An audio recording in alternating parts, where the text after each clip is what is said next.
جناب، میرا نقطہ جو ابھی لا منسٹر صاحب نے فرمایا، تو انہوں نے تو پورے پیکج پہ بات کی ہے، اور میں صرف اس میں یہ الیکٹڈ جو مائنورٹیز کا جو ایک پوائنٹ ہے اس پہ ہی گفتگو کروں گا۔ عجیب بات یہ ہے کہ اس کو ایک جب سے یہ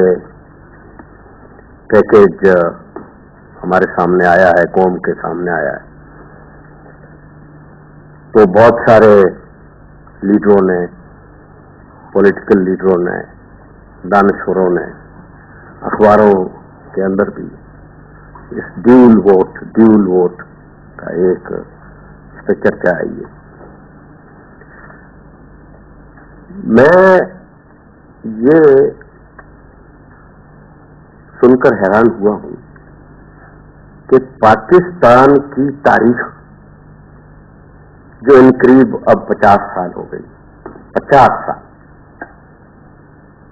اور 50 سال پاکستان کے اندر کئی حکومتیں آئی ہیں۔ پاکستان کے اندر سن 47 کے 14 اگست اس دن بھی پاکستان کہا گیا تھا، اور آج کے دن اس وقت بھی پاکستان کہا جاتا ہے۔ اس وقت بھی کہا گیا تھا کہ یہ ایک سوتنتر ملک ہے، انڈیپینڈنٹ، اور آج بھی اس کی حیثیت وہی ہے۔ تو اس دن سے لے کے آج تک جب بھی جو حکومت آتی ہے اس کو حکومت کہی گئی ہے اس ملک کی۔ اب اس کے اندر ہوا یہ ہے کہ تجربے ہوتے رہے ہیں آئین کے،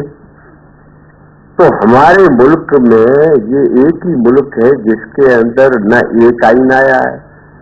جو امینڈ ہوتا ہو، اس میں کئی قسم کے آئین آئے، اور اس بیچاری قوم نے اس کو مانا ہے، پھر اکھیڑا ہے، پھر دوسرا آیا ہے، پھر اکھیڑا ہے، پھر تیسرا، ان کے مدعے بھی آپ دیکھتے رہے۔ تو سیپریٹ الیکٹوریٹ اور جوائنٹ کا جو سسٹم ہے یہ آیا اس ملک میں، کبھی آیا بھی ہے یا نہیں بھی آیا ہے، یہ دیکھنا ہے۔ میں حیران ہوں کہ اس ملک میں جوائنٹ الیکٹوریٹ رہا ہے، اس قوم کے سامنے اور تمام حکومتوں کے سامنے یہ سسٹم رہا ہے، آج دن تک ہے میرے پوائنٹ آف ویو میں، وہ میں بعد میں کہوں گا۔ اب یہ سیپریٹ الیکٹوریٹ جو ہے یہ 1956 میں دیکھ لیں، جب ایک زبردست ہنگامن پوری جغرافی اس ملک کی بدلی گئی، جس جغرافی نے ملک بنایا وہ تو تھے 4 صوبے اور 5واں ایسٹ پاکستان، مانا 2 صوبے ایسے تھے ہماری تاریخ میں جنہوں نے اپنی ٹانگ کاٹی ہے، اور 4 ایسے تھے وہ بالکل مکمل اس کے اندر شامل ہوئے۔ پنجاب میں 2 حصے ہوئے، بنگال کے 2 حصے ہوئے، فرنٹیئر، سندھ اور بلوچستان حالانکہ صوبہ نہیں تھا، لیکن ان کو اگر دیکھا جائے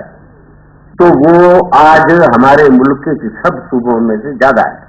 تو یہ چیز جب جغرافی کو چینج کیا اور 1 یونٹ بنایا، اب اتنا بڑی قدم اٹھایا ہے، لیکن سسٹم جب الیکشن کی آئی ہے 56 میں تو ہمیں جوائنٹ رکھا ہے، قوم یہی تھی، مسلمان یہاں 99% موجود تھے، کہاں ہنگامہ ہوا؟ یہ کون سی نئی بات ہے؟ پھر ایوب خان آئے، مارشل لے آئے، مارشل کے بعد میں 62 میں دوسرا آئین آیا، اور دوسرے آئین میں بھی ایک عجیب نمونے کا سسٹم بیسک ڈیموکریسی آیا، سسٹم جوائنٹ رکھا۔ اور میں اس لیے کہہ رہا ہوں کہ میں ان تمام سسٹم میں